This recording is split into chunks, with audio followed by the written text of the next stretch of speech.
TheWellnessCouch.com, streaming wellness into your lives. This is Up for a Chat with Cindy O'Meara, Karen Smith, and Kim Morrison.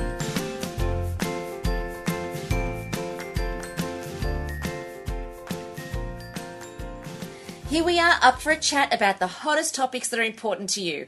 I'm Karen Smith. I'm Kim Morrison. And I'm Cindy O'Meara.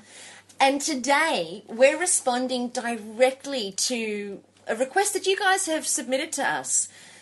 There's something that runs common in a lot of relationships, and it's not just our relationships inside the walls of our home. It's the relationships that we've created with people in our lives.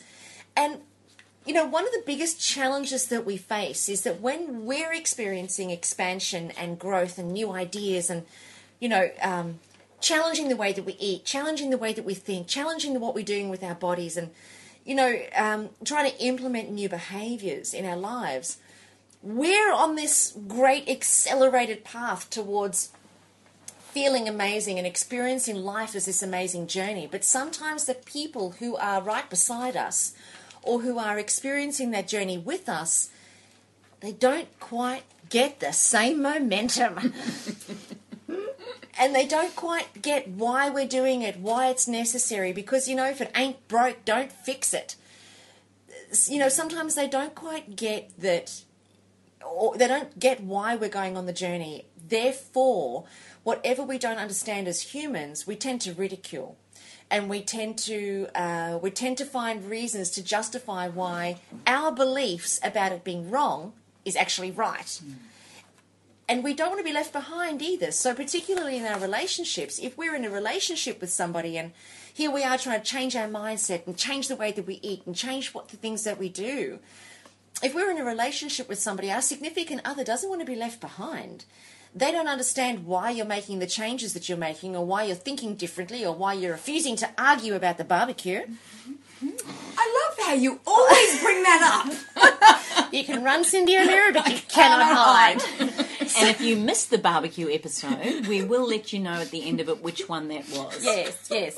No, we won't. No. I can't even remember. It was the one on relationships. Yeah, there you go. There you go. And we have had so much feedback on that. The number of emails I've personally received on that podcast has been extreme, where people have felt, oh, thank God I'm not alone. Yeah. Well, you three girls are the same.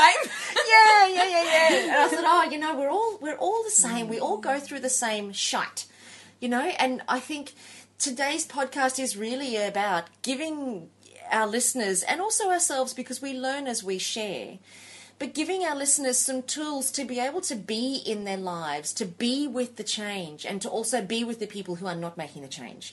How we can coexist with each other in a harmonious way, that our new choices and new decisions and new way of being doesn't become a disruption to what we've spent our entire lives creating. It becomes an enhancement to it. And I think that's one of the biggest questions that I get with the work that I do with people, where people come into my seminars, we do all this mindset work. We change the way we think. We start to see with great clarity that we are the creators of our universe. And then we go home and we live in a life where people say, it's your fault, you're doing this, you're the wrong person, I'm right, stop doing that, stop saying this, it's your fault, and complaining about who and what we are. And we wonder how on earth we can maintain our great sense of euphoria that we've established because of these new choices when we live in an environment that's not conducive to that. So I guess the question that we've got to ask is, if you are on your journey and your partner isn't, or it may not even be... How do you change the dickheads that don't agree with you? That's what you're saying. Is that what you're saying? So was I a bit long-winded? Would you repeat that? Oh, no, I can't. I didn't mean to offend anyone. I'm just thinking, why don't they see it the way we see it? Dickheads! Why can't they understand this is what we're on? This is what we want to do? What's wrong with them? But you know, it's not just within the family. It can be in the outer circles of the family as well. It might be the in-laws, or it might be the parents, or it might even be the son or the daughter that's not getting, you know, what you're doing. A husband, the wife, the Facebook. You know, like I just opened up my computer, and I had somebody saying, "I'm really frustrated with you, Cindy," you know, about this stuff. And this was my answer to her. I said, you know, I understand your frustration with me. Lots of people are frustrated because I think differently. And when someone doesn't think like you do, it's frustrating. Trust me, I know. But that's what I said to her. I went, I get it. Because I'm frustrated with you right now. Exactly. How can you not see it my way? But it's true, they get frustrated with you, you get frustrated with them, because neither party is actually seeing from each other's perspective. They're not seeing the truth in it. But what I want to say about this, though, is make no mistake, you know, especially if this new way of being and this new way of existing is new. We've been being us for a long time, and we've set up our lives in order to support who we are. We're naturally attracted to partners that support who we are. We're naturally attracted to friends and family and situations and work environments. That's all happening very much on an unconscious level. But we create our lives in order to support who we are. Now, you go and change that dramatically in any way, shape, or form, and you've created a complete disruption to the pattern and the support structure that you've worked very hard to create and has been that support structure all your life. You've gone and now created a disruption to it, and those people don't know how to be with you anymore. And then we go and make them wrong for it. Yeah, or Karen, we make excuses for it. Like if sometimes you can have an illness. So someone that's been sadly diagnosed with a life-threatening illness, let's say cancer, they then choose to go down this whole path of clean, organic, pure, no alcohol, no toxins and all of that. But people kind of accept that. It's kind of like, oh, you're doing everything you can to save your life. Okay, we won't give you such a hard... You know, a lot of people might agree with you and let you do that. Or my husband's instance, where he has a real problem with wheat and gave up beer. Now, he's in a cricketing, sporting environment where everyone has a beer after the game. And so if whenever he said, oh, no, I don't drink beer, they'd be like, what? What's your problem? I have a beer. And I started saying to him, tell him you've only got one kidney. Tell them you've actually got a problem. That's a very good point. Well, when we do it for prevention, it's not acceptable. But when we do it for cure, it's acceptable. And so the minute he tells them he's got one kidney, which I might add is true, I wasn't making that up. Oh, right. Yeah, yeah. I thought you made that one up. Yeah, I thought you did with your exclamation there. But there's nothing wrong with his one kidney. But it was almost like we had to have a reason for him not drinking the beer that they'd get off his case. Correct. So some of us may find, that's why I think this podcast is an interesting topic. Why do we need an illness, an injury or a problem in order to be okay with making change? Because, my love, we've set up our lives to support who we originally were. Everybody in our life is a support and a confirmation of who we are is right. Even us, together as a collective, us three, we are together as a confirmation that we're on the right path. It would be highly unlikely that we would have somebody come and join the podcast that doesn't fit in with that confirmation. So I look at my life with Matt, and I think I'm a classic example of this, because my change didn't occur in the context of my food or my diet so much as it certainly is now. But, you know, when Matt and I first got together, I was very depressed. I was still very much a broken woman as a result of the Bali bombing. I was still very much grieving the loss of my partner to suicide. And Matt and I found each other. And Matt's natural way of being, you know, he's this great, big, strong, hairy Leo guy, and his natural way of being is very protective. I was this wounded, broken bird that he had a perfect opportunity to come along and rescue. So while ever I was broken, Matt had a wonderful role to play and a wonderful purpose in life. So I set up my relationship to support that I was broken. Therefore, I found somebody who was my fixer. And I set up the same thing inside of my family, that my family became supportive of somebody who was broken. And therefore, all the friends that I attracted friends for a broken person.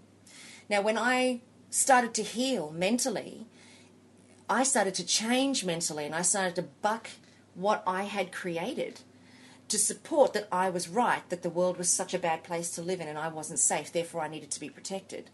So I started to buck that, because now all of a sudden I'm feeling safe again. As I'm healing, I'm starting to feel safe again. I'm realizing I don't have to be depressed. I can make other choices. And I start making those choices. And now I'm living in a relationship with Matt where he doesn't have a job anymore. He doesn't know how to support me. Like, all of a sudden I've changed and he doesn't know how to be with me. That it was about 2.5, 3 years ago where that really reached a crescendo, where both of us were in a place where he didn't know how to deal with me, and I certainly couldn't deal with somebody who still wanted to be the protector and hold on. I couldn't stand it. I felt like I couldn't breathe, so our relationship almost came to an end. Fortunately, we were in a position of being able to talk that through, and now we have, a relatively blissful relationship. And I say relatively because we all have our stuff, but he doesn't do that with me anymore. So now I've created a relationship with him where he supports the new me.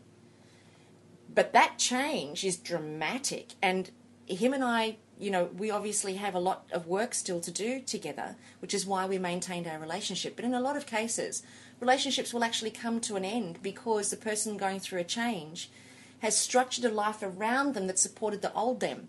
Now there's a new them emerging, and the old people that they've had around them can't deal with that anymore, and they can't deal with those people. So they part ways. Karen, I think what you've done and what you and Matt have done as a couple with your changes over the last couple of years has been a classic way, and I reckon you should share the way that we all have partners or friends or family or children or people close to us that we'd like to change. Now, I don't mean to say that we want to change them to make them better to suit us, although that's often the key driver. That would be preferable. Yes, that would be preferable. Let's just be honest, shall we go there? Be more like me. There you go. I like that person. He thinks how I do. That's what my dad always says. I like that man. He thinks like I do. Yeah, it's really, true. really. Like attracts like. Yeah, it does. And it's the same when we're a broken bird or we're an overweight person or we're a sick person. Like attracts like. So we're in the constant state of attracting an energy and a vibrational experience that matches where we are. When our vibrational experiences change, the old vibrational experience no longer fits anymore. Which is why we sometimes lose circles of friends or people Correct. as we change, evolve and grow. Correct. But I think what you and Matt have done, and Matt probably doesn't even realise it. Oh, no, he does. Yeah. But just for instance, your food. I mean, when Cindy and I came to your house maybe a year ago, so the way you've been with food around Matt and the way, like when we came, sorry. So when we came to your house, 6, 12 months ago, and Cindy and I looked in your fridge, there was foods in there that we were both like, wow, like, you don't need this, take this out. And remember we did that whole thing. In fact... Yes, Sweet Pea, I remember there were 4 big garbage bags full. Wasn't it fun? It was fun. I loved it. It was so much But fun. what's even more amazing is every time we've come back or every time we all get together, you've just embraced it in such a way. Now, there initially was a massive challenge for you with Matt in that he wanted his barbecue sauce. And his ice magic. And his ice magic and all those sorts of things. And I think the key to this is you've now found a new path. Your partner doesn't want to change or hasn't caught up with that. How do we relate? Now, I reckon you share what you did, because originally the first thing is you want to tell everybody what they should be doing because you've just found this whole new truth. That's very true. And I mean, it's only natural for the ones that we care about and even the ones we don't care about. We want to share what we found because we're the centre of the universe. And that's just the bottom line. Only reason I listen to you talk is because I'm going to go next. So it's... I read that on a bumper sticker once. I thought that was hysterical. The only reason I listen to you talk is because I want to go next, and so I'm going to go next. I just butt in here, and I'm going to go next. 3 of us to a team. Yeah, get to the point, because... Yeah, okay, now I'm talking. But that's all of us. That's everybody. Yeah. That's humanity. We're all... But I'm interested in listening to you. There's no mistake about the interest factor. There's no mistake I'm about always that. interested. Unless it's Karen, clearly. Oh, no, it's a bumper sticker. But you think about it, we come into this world as babies, and as babies we're the centre of the universe, and we scream to be heard. In what's called an egocentric phase of our lives, which I don't believe ever leaves us. Well, and this is the actual truth. We just become larger versions of ourselves. And we become better at not making it so obvious. Hiding it. Mm-hmm. Except for me, I'll just come out and tell you. Or wait till she's finished speaking. Probably not. I'd interrupt. I'd interrupt. You see? Look. Watch. Should we start a conversation and see how long she goes before she can come No, out? don't do that. Tell us about Matt and what you did. So, I mean, I think we love to be able to share what we learn. And for the most part, we feel like we can make a difference that way. And that's really a good thing, provided the people who we're sharing it with are in the same frame of mind that we are.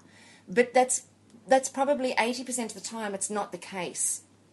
80% of the time when we make a change or a shift in ourselves or in our relationships, it takes some time for the other person to catch up, because if you think about, let's just think about when you guys came into my house to clean out my fridge. I had been focusing on my food and my diet for how many years? 5 or 6, God, I would know all my life. Let's just say all my life, because I've always been... But really, I think in the last couple of years, you were really concentrating on it. Yeah. Yeah. And that's very true. That's very true. So let's say it was, I don't know, maybe 3 years. Yeah. So for 3 years, I'd been doing the background work, so that when you guys came into my house and I finally let you loose on my cupboards, I was ready. And I was ready for the change, which is why I've gone on to embrace it with the, the ferocity that I have. Now, I had 3 years to prepare for that. Matt he wasn't on that 3-year journey with me of bloating and pain and skin rashes and overweight. He wasn't on that journey with me. So all of a sudden, one day, he's got ice magic, and the next day, he's got nothing. So... We did throw that ice magic out, didn't we? And the barbecue sauce. Yes, and do you know, I actually found ice magic in the cupboard the other day. Aww. So I took it straight out and I hid it, and he hasn't missed it. So now I can put it in the bin. There is the cue. If it's not in the house, you can't have it. Too right. Too right. Do you know, I have a wonderful quote that is indicative of what we're talking about. And I don't know if I've said it on the podcast or not, but it won't hurt to repeat it. And it's the one about the bishop's inscription, where, he's on his deathbed and he says, when I was young and full of life, I wanted to change the world. But after some time, I realised that the world didn't want to change. So I set my sights just a little bit lower and I started to work on my country. And that too didn't want to budge or change. So I thought, well, I'll set my sights even lower on my community. And so I tried to change my community, but it wasn't even interested. So I thought, well, I'll work on my family and friends. And they too weren't interested in change. And then he has this, spark that comes to him, and he says, and then I realised, if I'd only changed myself, then by example, and it's example, not telling, it's example, then by example, I may have been able to influence my family and friends. And with their love and support, we may have been able to even influence a community, and then a country, and then the world. So... I think it's all very well and good for us to change, but if the person's not ready for change and you're telling them all the time to change... You just become a nagger. You become a nagger. And so what you have to do is you have to become a shining light, an example of what you're doing.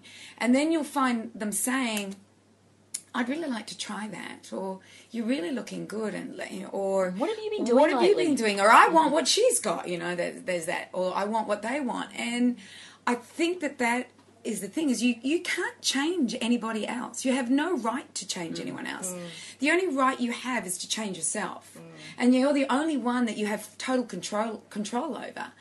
Everybody else, you can influence them, you can inspire them, but they have to change themselves. So my belief is that while you're living with somebody that doesn't want to change or doesn't have your beliefs or anything like that, there's no use trying to do that. Just live by an example.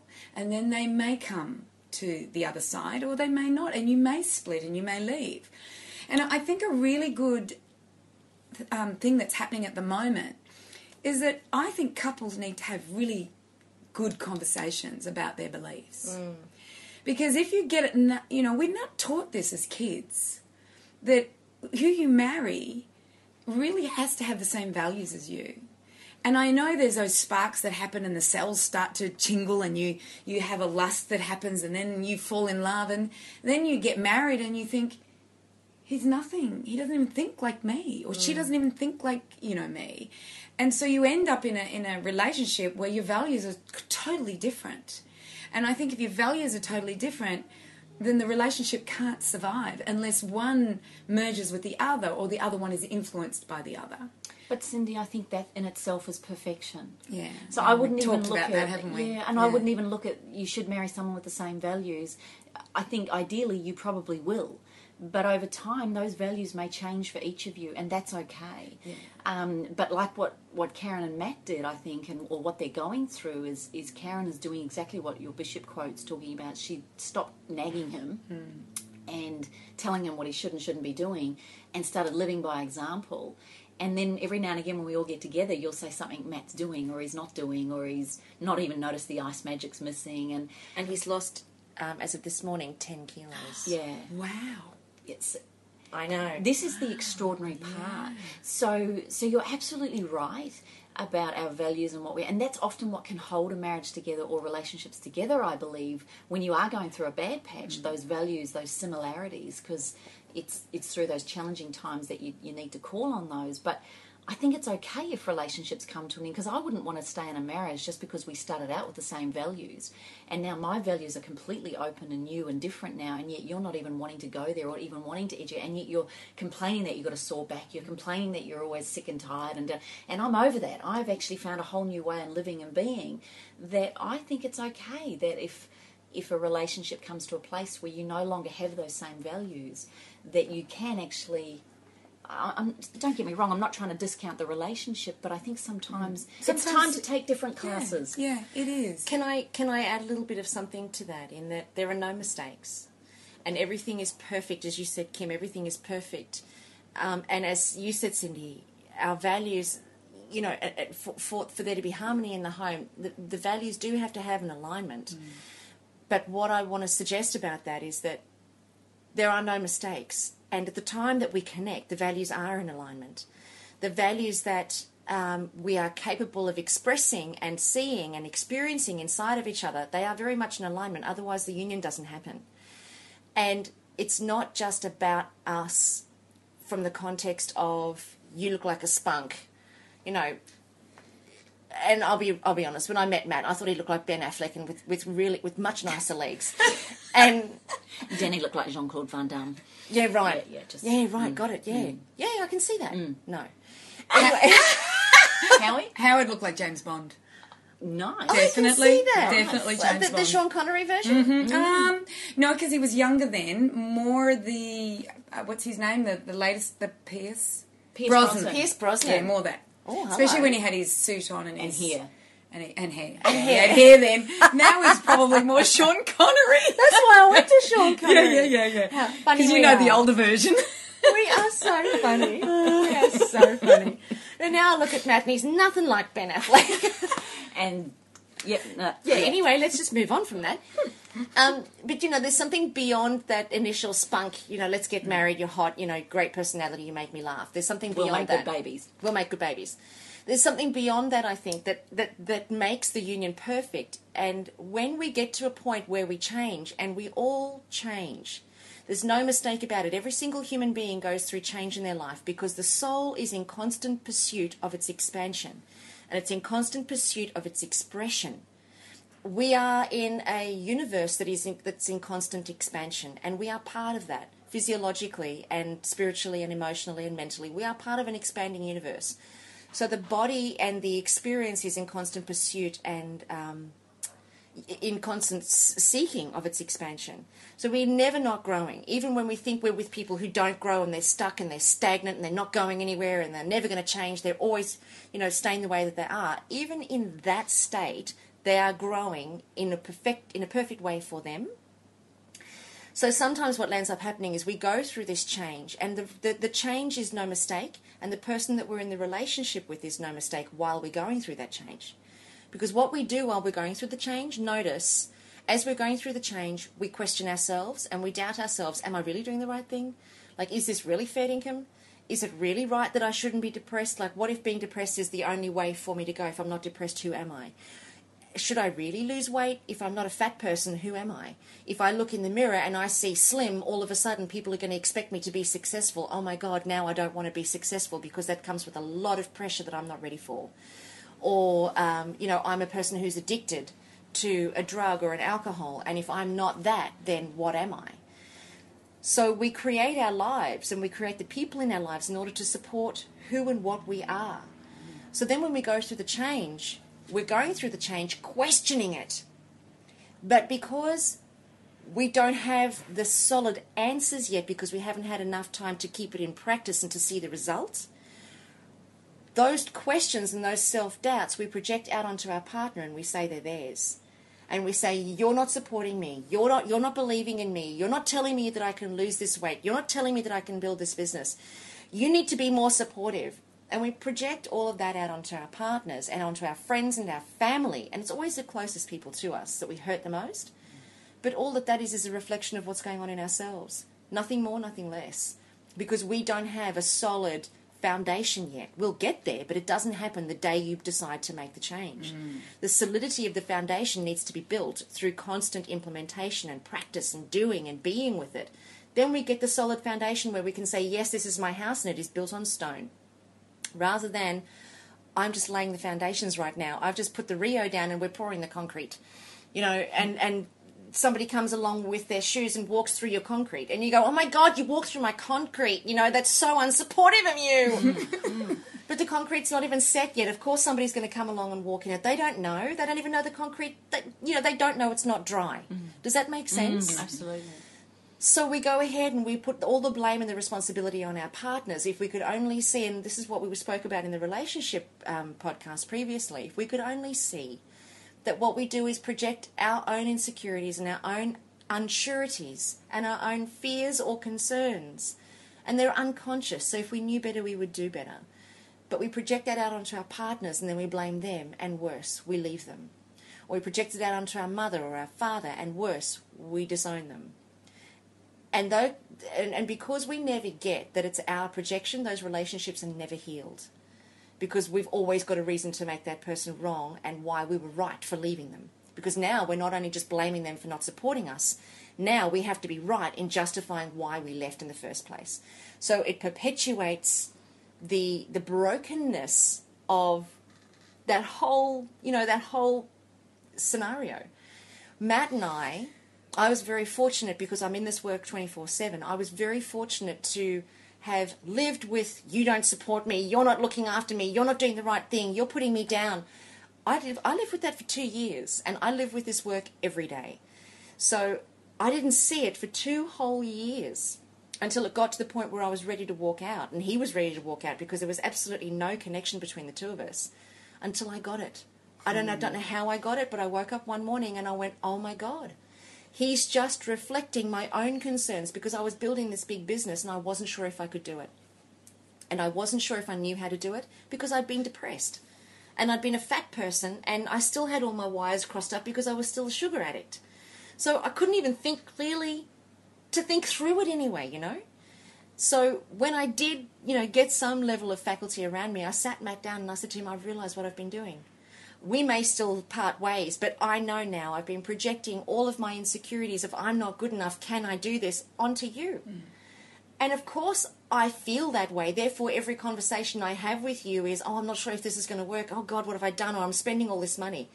And because I'm coming from a place of wet concrete without a solid foundation, of course he's going to have doubt. Of course he's going to question it, because I'm still not sure.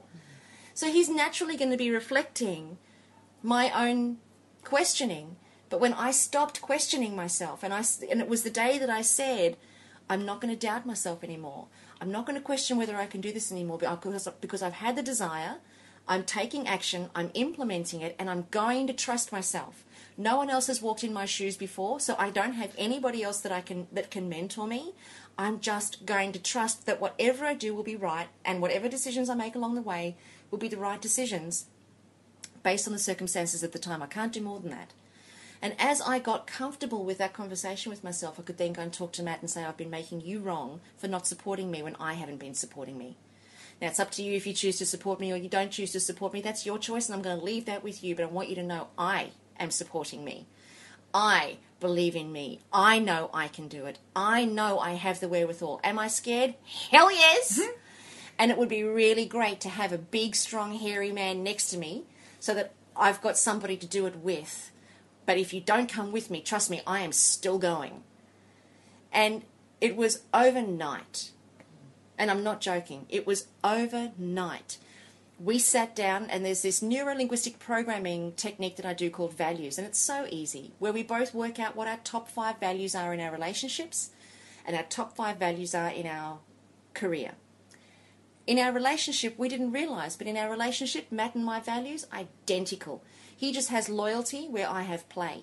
But other than that, trust, love, fun, all that, honesty, identical values. And I don't have the loyalty, but I had the playfulness. In our career, our values, worlds apart. Matt has stability, he has financial freedom, he has consistency, he has, familiarity, those sorts of things. Me, change, variety, differences, mock to with my hair on fire, nothing the same 2 days, constant challenge, constant change, constant growth and expansion. So he looks at me in my work and I'm exhausting to him. I'm just exhausted listening. And I look at him and I'm bored. You know, oh, that's too funny. It is. But you know what? Yeah. Now that we actually have had that conversation. Yeah. Now that we've had the conversation because we've gone there with each other, we actually now, he looks at me and he goes, oh, God, hon, here you go. Rightio, I'm just going to stand back and get ready to catch the exploded pieces as they land on the walls.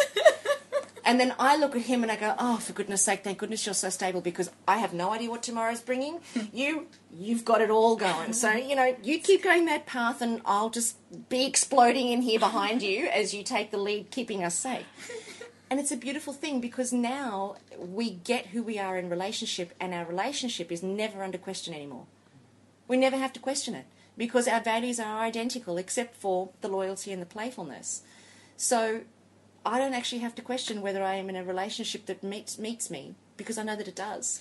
Well, I think but in relationship to our careers, worlds apart. So it's only natural that he's not going to understand what I'm doing. Yeah. Therefore, I have to make him feel secure, stable, financial security. I've got to meet his values with the way that I communicate about my business.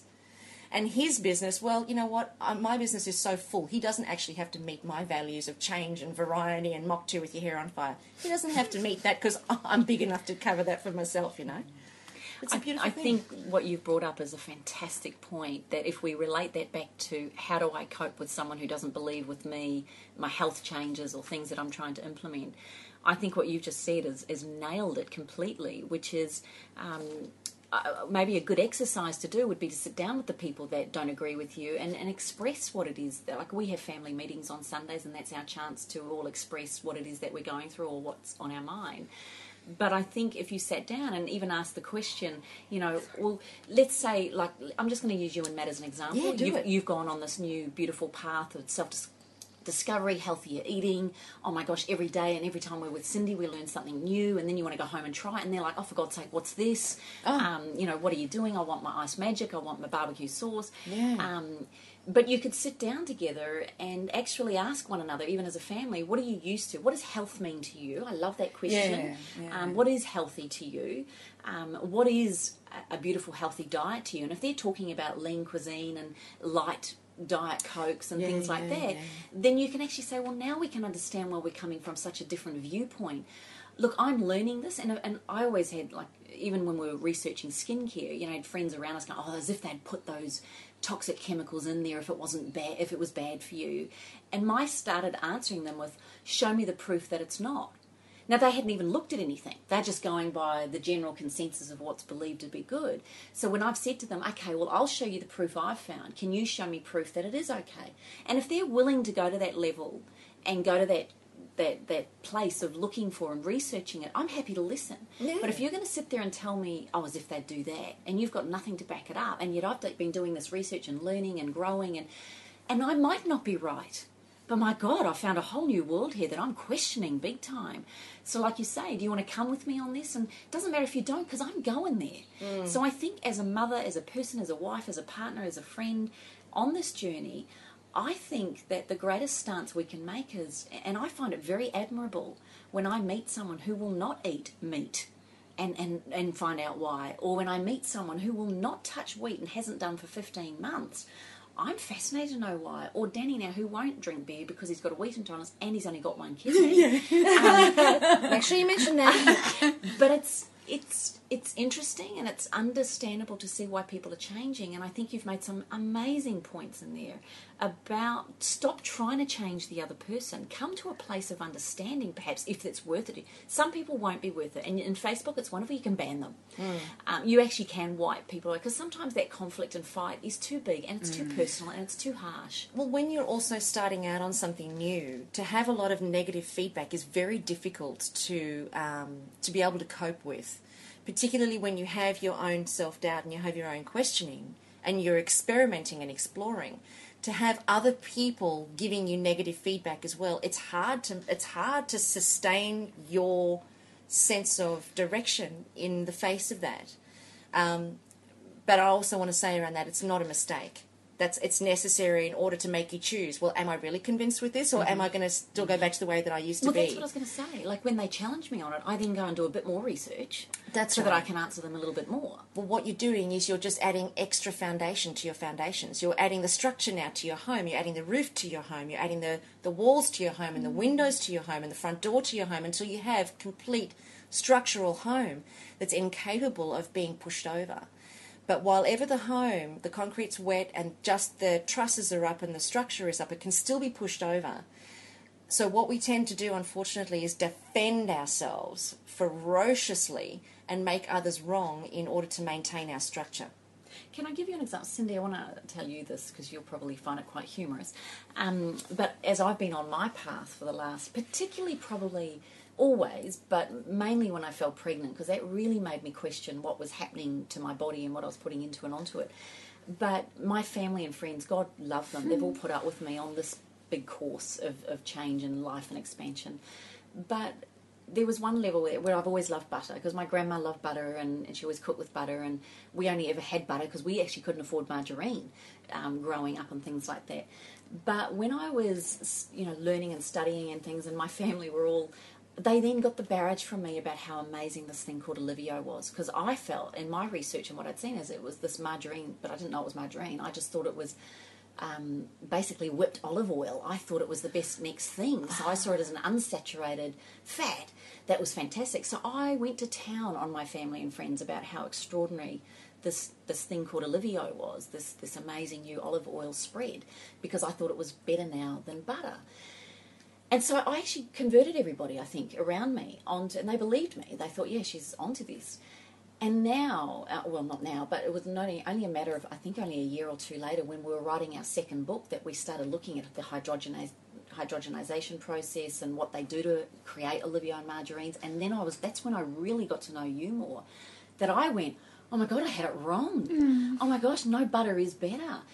And I had to go back and they were like, oh, why should we trust? And it really was, why should we trust you now? You told us Olivio was good. And I really had almost undone my credibility as a leader in the field, if you like, or a leader in the family around that. Yeah. Around it. And for a while there, I don't think people trusted me for a while, which I can understand.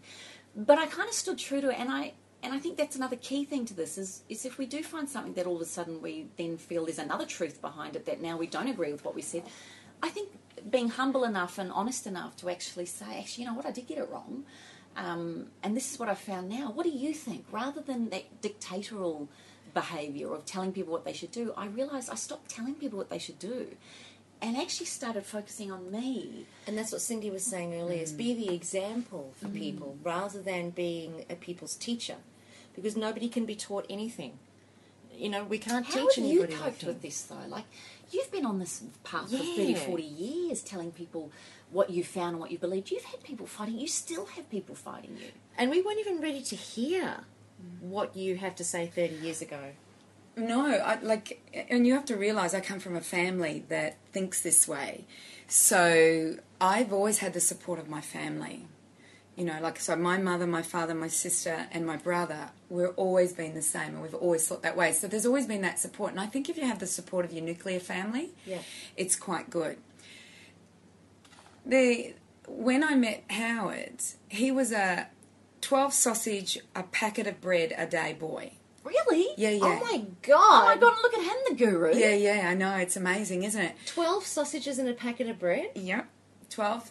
That's what he ate every single day. He was that's all I saw for breakfast, lunch, and dinner, basically. That's what he ate. And it was not, I don't remember ever harping on him. I just remember I said to him, I'm going to go on a cleanse. You know, this was back when I was 24. I said, I'm going to go on a cleanse. And he said, I want to do it with you. So it wasn't, you need to go on this cleanse, look what you're eating, it's shocking. It wasn't that. It was just, I'm going to go on a cleanse. And he said, I'm going to do it with you. So we did a week of this. We went on this cleanse. And for Howard, that was the beginning of his journey. And when he realised he was gluten intolerant, he became more strict than me when it came to foods. The tables have turned again. I'm now more strict than him. Yeah. So, it's been this Involvement. an involvement of what's happening. My children also support me. So I've never been without the support of my family and my husband and the friends that I collect. If they don't support me, they drop away. Yeah. Because I kind of go, why have them around me? Because they're just going to create problems. So what's interesting is that I was in, I've been overseas and I was eating out with a group of chiropractors that all think the same and they all know what I talk about with nutrition. And two of them had been on this escapade where they had done some exciting thing in the snow and climbing mountains and doing stuff like that. And they met this woman and they brought her back for dinner. And I turned to her and I went, so how do you fit into this group? And she said, I've just been picked up by these two guys, and they've just asked me to dinner. And I went, and one of the boys go, she markets for Kentucky Fried Chicken, Taco Bell and...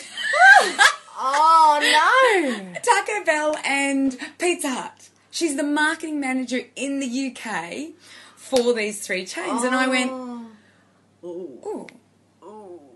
And she says to me, well, I work with nutritionists. And I said, well, none like me. And I was actually quite straight with her. And I just said, look, they would never be like me because what they think is very different to what I think. They'll be looking at the fat, salt and sugar. I don't look at fat, salt and sugar. I look at ingredients. And I've seen your ingredients and I wouldn't go there. So I actually made it quite clear to her who I was and what I was because I went, otherwise I can't be bothered talking. I know. I can't be bothered. Absolutely. I don't want to even get in there. I was happy to just turn my face away and talk with someone else, which is probably a bit rude. Tart. But that's Rude, me. Tart. But what she said was I really admire your stance on food. That was her comment to me, which gave us space to speak. Which then she turned her back towards her and then engaged in a conversation. Well, when she left, I said to the two guys, I went, what were you thinking? Bringing somebody that does that to a health table, But, my question is this. So I've always had this support. And if the friends don't support, they don't hang around. And it's not because I don't want them to hang around. It's just that, they don't want to be around somebody who doesn't think like they do. Or we don't realise, and this is something I've learnt lately, is you don't actually realise they won't say it to your face. You know what I mean? I like that, Kim. But they'll just walk away. No, they'll talk about you behind their back in a way that makes them feel better about it. And we don't know any different. We still think they're friends, but they're not going to have the courage to say that to us. I mean, a classic is the naked cover I did of a magazine. Apparently, someone's told me that there's a number of people that know me that did not approve of the way I did that naked cover. I don't know. And when I asked who it was, of course, she wasn't going to tell me who they were. But I'm kind of like, did I really need, I don't really need to know that. But it's like, but I realised, it made me realise, though, that here I am thinking, apart from that one lady on Facebook, I thought everybody thought it was really good. But it's the same as you. When you've got a whole community around you, you think, hey, look, everyone's good. So sometimes even the people in our community may not agree with us. But I think what's nice about those people is that they have enough grace not to pull you down for that, or that because I know a couple of people in our circle, Cindy, that didn't agree with a lot of the things that you said I know. until they did the HCG. And then the whole friendships evolved even more from there, because now all of a sudden we are talking on the same platform. They just took a bit longer to get there, or they had to get there in their own way without us telling them or you telling them what to do. And that's the thing is that it is by example. And you are unwavering. So it's like your foundations are rock solid. Your house is built. Your roof is on. Your chimney's up. You're living in there. There's smoke coming out of that baby. Yeah, it's rock solid. So, and because you're so unwavering, naturally that's the way. If we look at it from a vibrational perspective, you vibrate at that unwavering state. So naturally, you're going to attract people who are going to match that state, and if they don't match that state, they get bounced straight off. So it's exactly the same. So if we're in an unwavering state, we're not going to attract conversations that are going to be questioning us or doubt. And if they do, it's not even going to touch the surface. But if we're in a questioning state or self-doubt, naturally we're going to attract the same vibration in order for us to expand to the next level, which is choice. Okay, so I have a question here. And this is a question from a very committed young woman with 3 children, married, and having problems with her in-laws. So she wants to keep them off all wheat. She wants them not to have additives, preserves and flavourings, lollies, candies, anything like that. If she gives them to the in-laws to look after, they feed them. Oh, it's not going to hurt. They can have that. What do we do? What does she do? Or what does somebody do about that? Because my in-laws eat margarine, but I don't say anything. There's no point. But if they fed it to your children... If they fed it to my children, I would be ropeable. I would say, no, do not. Yes, I would be ropeable. I would be. Yeah. See, whereas maybe you're right. Maybe her structure's not strong enough for her to be ropeable to them. And I would be ropeable. I would not let them round there again. And see that, and there is the answer. We didn't even have to talk. End of podcast. We're done. You've got to be unwavering in your belief, but it's true. You do. If you're not convinced, how is anybody else going to be? If you don't have that same level of conviction, how can anybody else support it? Because if she goes over to her in-laws' place and she doesn't have that same level of conviction that you do, there's nothing for that family, the in-laws, to support. But if she goes over there and she says this is this is not negotiable. Not negotiable, yeah. There are no conditions at which this does not get met. If you want to see the children, these are the conditions that must be met. It is my choice. They are my children. And if you choose to do something to the contrary, know that you're putting them at risk. And you're putting our relationship at risk. Please don't put me in that position. So rather than her feeling like she's got to say, don't do it, all she has to say is, please don't put me in a position where you make me not bring my children here because my kids love you. So don't put me in that position. Just don't give them that, those sorts of foods. Good. And I think each of us have a right, once we have our own children, and it's our responsibility, we have a right to be their parent for the time that we have them in our truths and beliefs. Whether a grandmother or a grandfather thinks it's okay to give them lollies, if you don't think it's okay and you've got your reasons why, there is no question about that.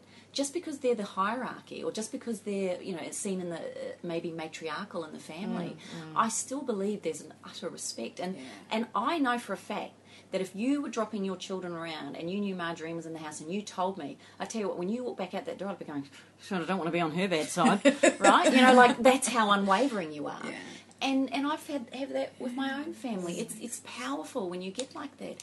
My children know that there is no way Diet Coke, nothing like that is in this house. So the minute they're at an event or somewhere where Coke is there, now they might challenge me on it, as in a look. They won't come up, they'll never ask me because they'll know the answer.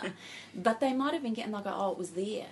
And now I also go into that place of, well, I can't quite control everything either. They've got to make their choices too. And even though, okay, at 11 or 12, I still should be, but I can't stop another mother putting down white bread with hundreds and thousands and a can of Fanta on the table if I didn't know about it.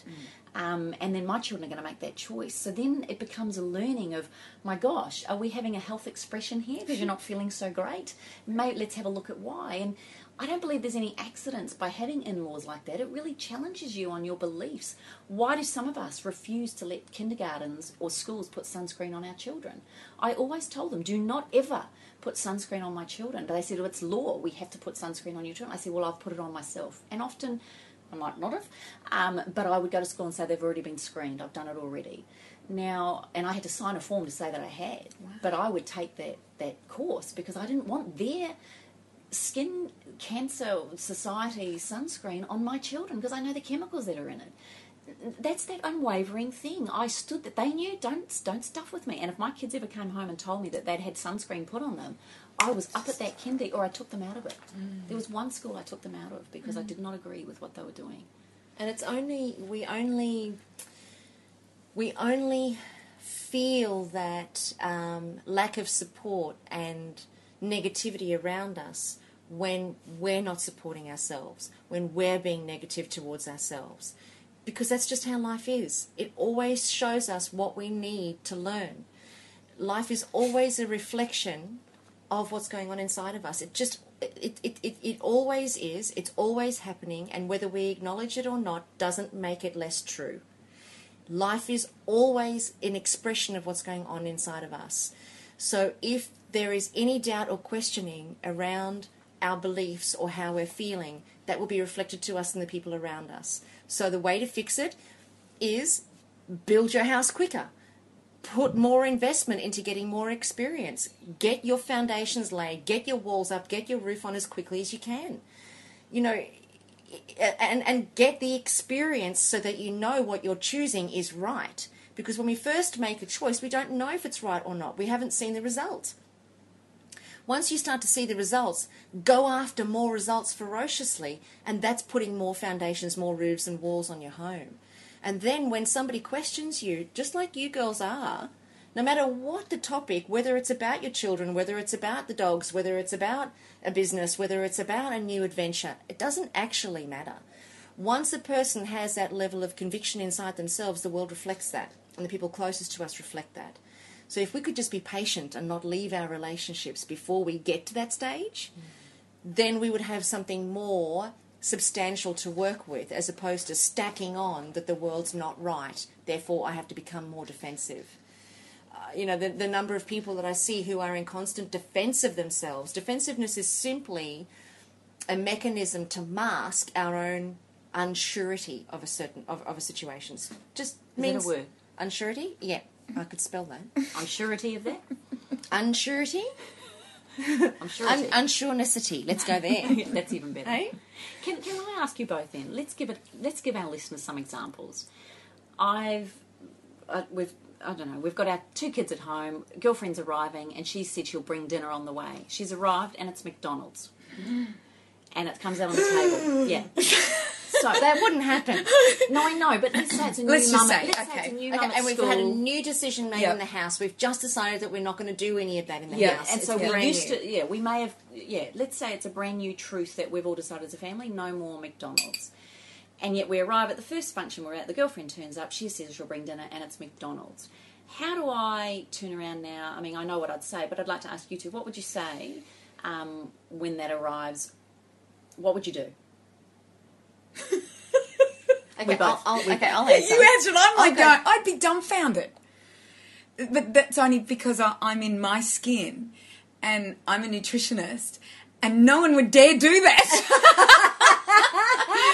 I would be absolutely dumbfounded, and I'm sorry, I can't even put myself into the position where nobody knows that I actually am thinking about health and I don't want McDonald's. What would I do? I think I'd stare at it for a while and go, all right, come on, give me an answer. I think I'd turn it into an experiment, but... Would you? Well, do you know? And see how sick people get? No, I mean, actually say, great, can we use that burger on the shelf for 3 months and see what it looks you're like in 3 months' good. time? But no. Yeah, what would you do? Well, see, the thing is with that, most people will not want to hurt the person's feelings. Exactly. And we also are non-confrontational. So we're not going to want to go, oh my God, were you kidding? You dickhead? Yeah. Sorry. You did swear then. We don't eat that. Yeah. So most people are non-confrontational. So what lands up happening is we eat the McDonald's and then we feel bad about it afterwards. And then she comes back the next week with more McDonald's because she hasn't been educated that we've decided to make a change.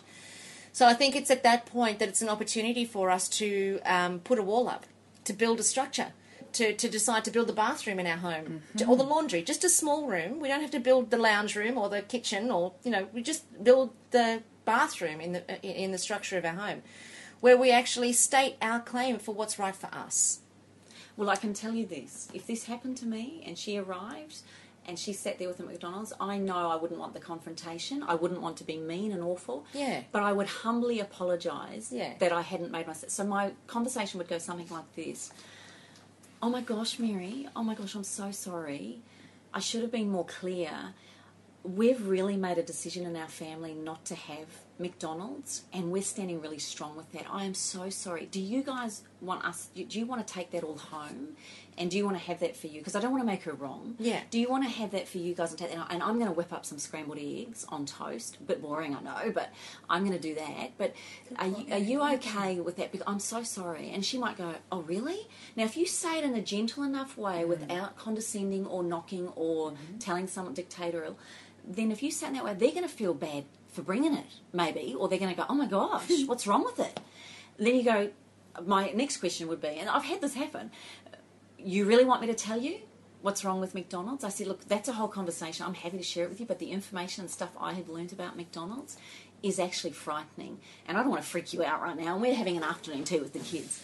But I really hope that you're okay, that we don't eat that right now. And I just, because I would be the same, Cindy. I would be dumbfounded that someone would arrive with McDonald's. You're a diplomat. You really are. Well, I also don't want to, but also I've really learnt from Karen that my belief doesn't necessarily make her wrong, but it's just my truth and my belief, my foundation, my walls, and I'm not going to have it lower enough that I won't, that to save the friendship or the relationship, that I'm going to alter my beliefs just to make her feel good. I actually want my family and me to feel good, and I don't want that stuff in my house or my kids to eat it. So I would be still very diplomatic. What would we do then? Okay, let's give our husbands or partners as an example. I've said to Danny so many times, don't buy flavoured, crackers when he goes to the supermarket. So he's come home with rice crackers. Now, bless him, he's come home with these rice crackers that I've looked at, and I even tasted one, and I went, hang on a minute. Now, it says original on the front cover of it. It says no added MSG, which is always a clue. But I've turned it over, and it's got 621 in it. And I've looked at it, and I've wanted to turn around and go, dickhead. Right. But she doesn't, because she's diplomatic. Yeah. But she just says it on the inside. Well, I have. And I think some of us all agree that's what we're feeling. Like, how many times do I have to tell you this? But I said, oh, babe, did you know this has got, darling, we can't eat this. Do you know what he says now? Oh, sorry, honey, I'll take it back tomorrow. I'll swap it tomorrow. Like, he doesn't get defensive by me. He's actually, somehow we've found a place to be with one another that he trusts me enough to know. He also knows he's perhaps not as educated as me in this area, and so doesn't know. So he doesn't take it personally that he's been a dickhead. But I also don't have to get on my bandwagon. And I just go, actually, no, that's... And he turns around. So we've found a way to relate. I think there's a key that you've mentioned there. If we still have the self-doubt, and let's come back to Mary who brought McDonald's, if we still have the self-doubt, who we're going to be when we're having the conversation with Mary is defensive. So who we're being is defensive, having a conversation saying, we're deciding to eat really healthy and we're not eating McDonald's, therefore take that home with you because that's not cool, we don't want that in our house. Oh, I'm really sorry if I've upset you, I don't mean to be offensive. But who we've actually been is offensive because we've been in a state of needing to defend ourselves. But if who we're being is okay with the choices that we're making and complete with the choices that we're making, we could have a conversation as bluntly as saying, oh my God, love you, that's going to be so tasty on your table tomorrow night, but tonight I'm just going to throw some eggs into the Thermomix, I'm going to whip up some scrambled... I would never say that because I don't eat eggs, but you would. But when we are being... When there's no charge, when there's no need to defend, when there's no emotion present, which is only possible when we have conviction. And on the way to conviction, we're defending from negativity. So if we know that that's what we're doing, be okay with it and relax and know that sometimes you're going to ruffle a few feathers. It's just, that's going to happen on the way to conviction. But when we are at conviction... Doesn't matter what somebody does. It doesn't matter what somebody says. It's not enough to sway your house. It's not enough to blow your house down. It's not enough for you to feel that you need to defend anything because your house is rock solid. So you just easily can say, oh, look. No matter what they say. It doesn't matter what they say because who you're being is not defensive. Who you're being is relaxed, calm. There's no charge, emotional charge around having to defend your new beliefs or your new way of being. So you can easily just say, "Oh, Cindy, love your guts," but really, sweet pea, not going to be eating the crackers tonight. Let me see what else I've got in the cupboard. Oh, damn, we've got nothing in there. All right, look, you know what? I can whip up a couple of quinoa chia seed crackers because I have a really good recipe for that. It's going to take me 5 minutes. Do you want to pour us a glass of fresh juice? It's just in the fridge over there. Go grab it and sit and talk to me while I make it. In that conversation, there's just no charge. There's no need to make a scene. There's no need to make a big deal out of it. There's just no charge. But on the way to that level of conviction, just pay attention to who we're being when we're having those conversations. And if who we're being is defensive, don't have the conversation. Just don't put yourself in that situation. Don't have the conversation with your partner where there's propensity for negativity, where you're going to have to defend yourself. Don't go there. And I think we have to realise that for some of them it'll take them 5 minutes. You know, you might have a connection within 5 minutes and an understanding. I've talked to some people that were drinking Diet Coke and they've sat there and I've gone, oh, I must have a look on my face or something. And then they've gone, what's wrong with it? I've heard about Diet Coke. What is it? And they're open and ready for it and I'll say something. Was this the lady who had 10 in the space of about 2 hours when I was in the same place as you? Stop it. Really? No, she drank 6 cans of Diet Coke in the times that we were sitting there. It was scary. No, it wasn't her, because no. But her daughter, yes, her daughter-in-law, yeah, is very vigilant and never has that around when I'm around. Like, do you know what's so fascinating? You both know I do not have a science degree in nutrition. Is that correct? Mm-hmm. Correct. Right. I was on LinkedIn the other day. I don't do a lot of LinkedIn. I'm just getting the hang of this other social networking. It's a business networking strategy. I have quite a few friends, because I just accept everybody, and it's actually quite an interesting network. They can endorse you for the skills that you have. 67% of my number one skill is nutrition. How amazing! Get out! Really? That's amazing. That is what they all think of me with nutrition. Well, because you're like, you don't need a degree. You really don't need a degree to have common sense.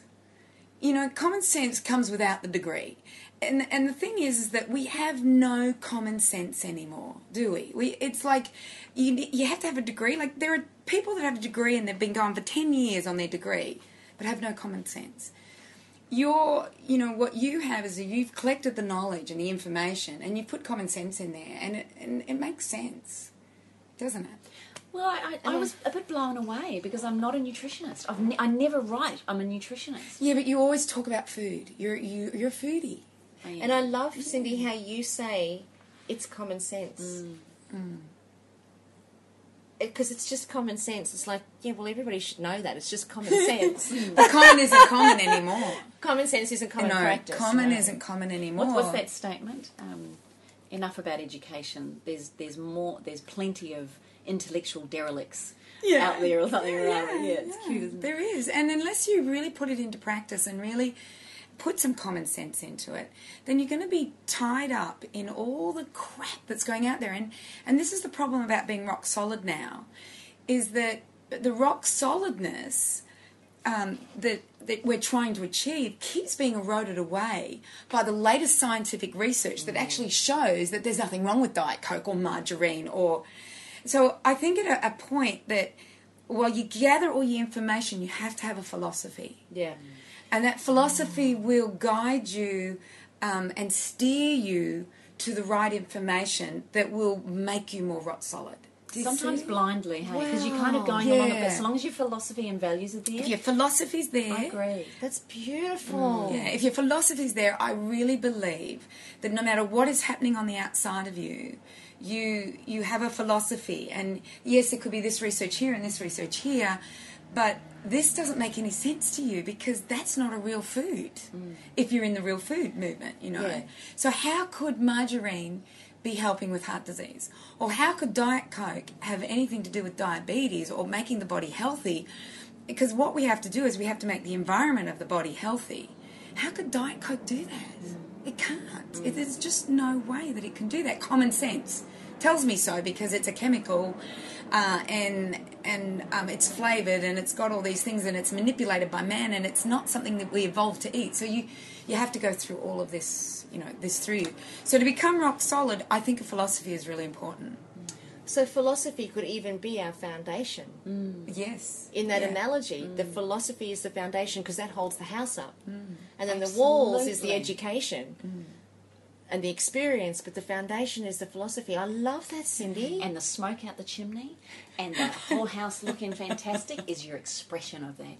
It's like it's true. Shut the front door. Shut the front door. End of podcast. It is time to sign out. I do have to apologise. We have done this podcast in my bedroom today, with all sorts of. You've heard aeroplanes.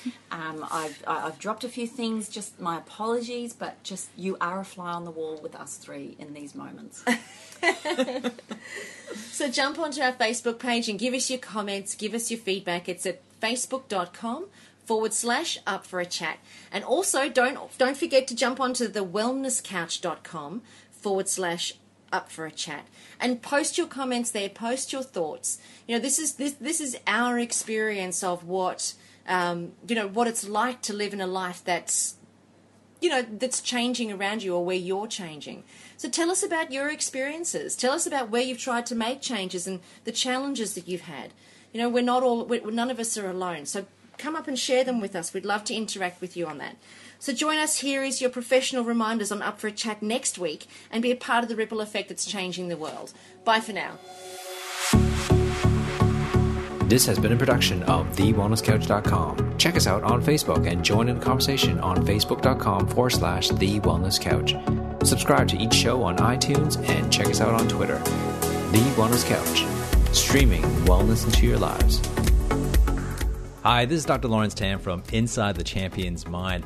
So how does spending 10 hours with the Wellness Guys, the Up for a Chat girls, and 500 other wellness-minded people sound to you? Well, on Saturday, August 17th at the Crown in Melbourne is the place to be for our next Wellness Summit. Group discounts are available for 10 or more delegates, so why not bring your colleagues, your friends, and family for even greater experience? For group discounts and to secure your spot, go to thewellnesssummit.com.